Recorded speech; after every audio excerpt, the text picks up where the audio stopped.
I had not been back there in years, but it was the last place left to look.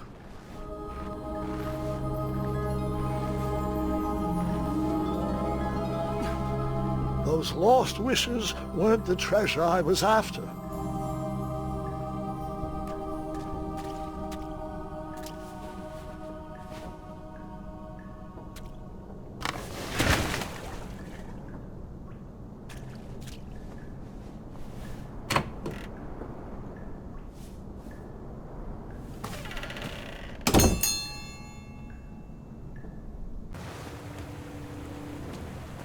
It was not exactly as I remembered it, but it wasn't all that different either.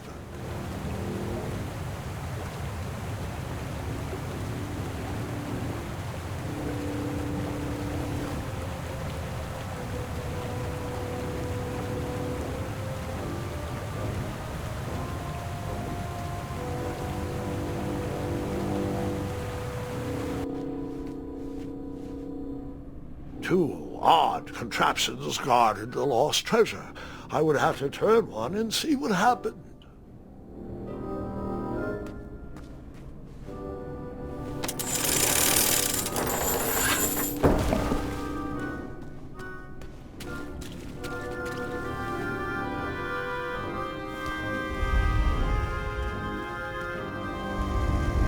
Buckets, barrels, butter churns and beds were jammed into every nook and cranny of that cave. It all seemed so familiar.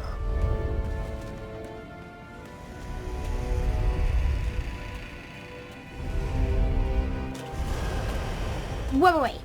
Hold on, Grandpa. I don't remember this part of the story. Beds hanging from stalactites? We'll get there, Gwendolyn. Don't worry. No detail in this story will be overlooked. Now, where was I? Ah, yes. As I treaded through the river of rumbling trundles, I feared I knew the source of that deafening wind.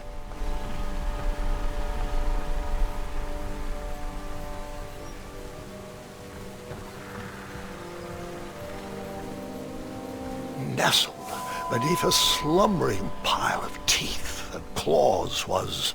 Fabled mirror. Oh, so you remember this part of the story. Well, dragons are my favorite. Do you want to tell this part? Yes. King Edward sent me, the greatest knight in all of Daventry, on a quest to return his stolen mirror. A gigantic, hulking beast of a dragon was the last thing in my way to... My way to add a shinier hat to my collection.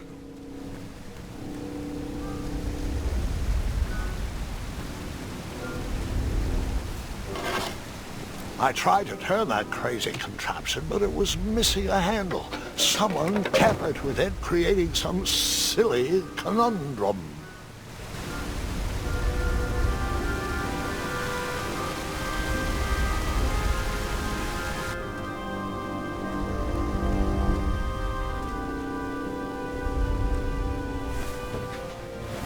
Even though the bed was very comfortable, this was no time to hide under the covers.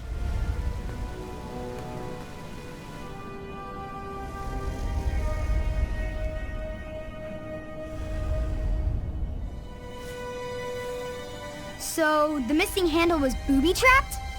What did you do? Well, I used my cleverness to outsmart the trap.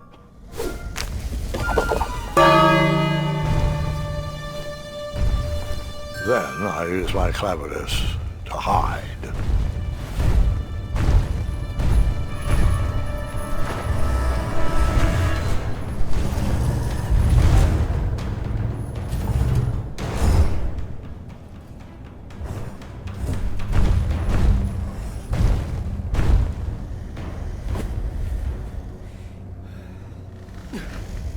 Luckily, that half-blinded beast never noticed me in bed. A dragon's eye must be really hard to pierce with an arrow.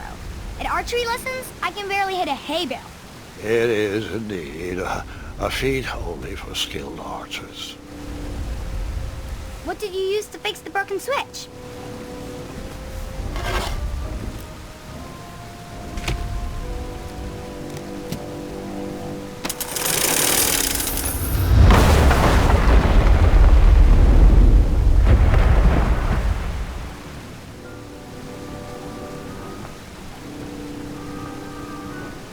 The dragon's chains were coiled around a gigantic switch mounted to the cave wall.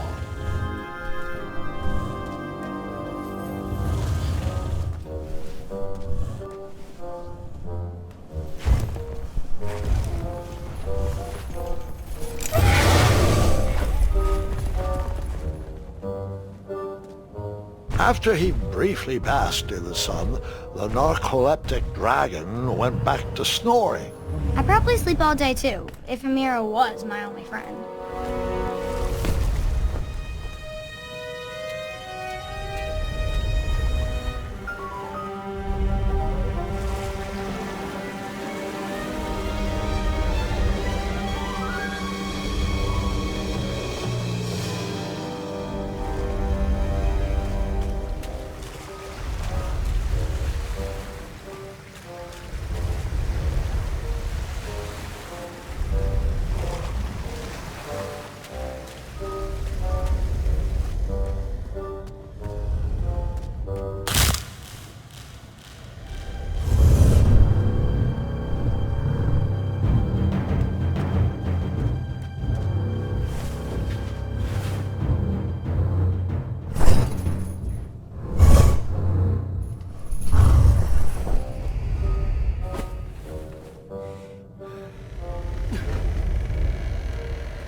Whoever designed this trap thought they were pretty clever, but I would probably find a way to hit that unreachable switch.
The mirror called out to me.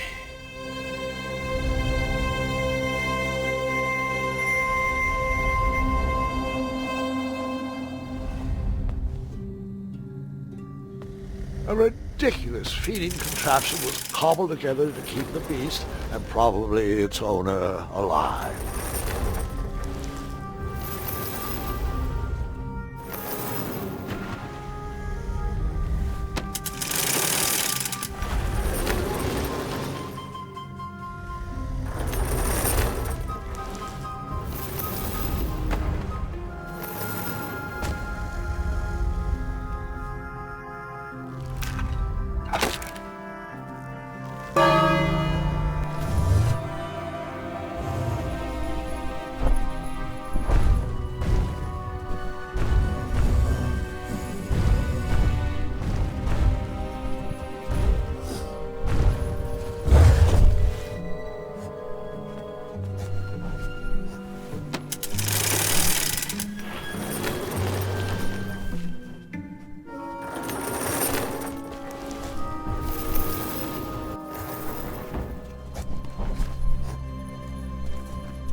With a magic mirror safely in my possession, I dreamt of the Daventry I would be rewarded with, and the kingdom it could become.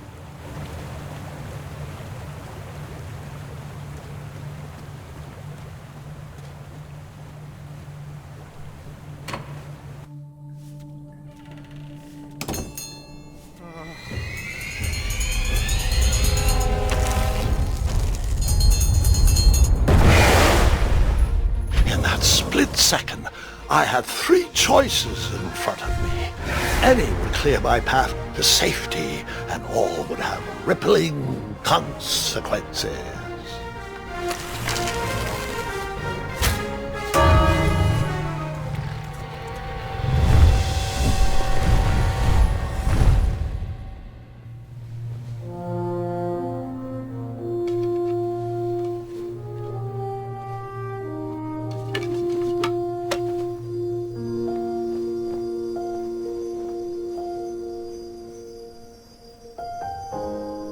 My hands were shaking and my arms could barely grip the rope, but with the last of my strength I climbed out of the well and headed back to the castle.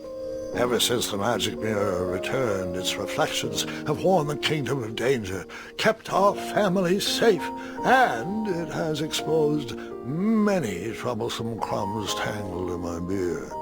Yeah. King Edward was so proud that you returned his lost treasure that he made you king. Everyone knows that part. Now, can we get back to that dragon? Gwendolyn, there's so much more to my stories than dragons. I hope this old cap will be remembered for far more than the action tattered across its brim, sewn into the seams of many hidden adventures. All right, let's get back to the dragon. Tell me everything. How did you know shooting the bell would distract him? Over the years, I realized that the dragon was not the despicable, hideous beast Daventry had made him out to be. He was just a caged animal that was very hungry. I, too, would be violently angry if I could only eat when my neglectful owner rang the bell. I know it was a sneaky trick, but I certainly wasn't going to set a dragon loose on the town or participate in any more abuse. You really thought that through, Grandpa. I would have tricked them, too. Back home, they call me Gwendolyn the Smarty Pants. You come from a long line of logically minded nobles, and one very clever dentist. All right, you two. Grandpa needs to rest. Gwendolyn, it's way past your bedtime. Sleep well, Grandpa. I'll be back first thing in the morning. I don't need rest. I'm as spry as I've ever been, though I wouldn't mind a slice of magic fruit.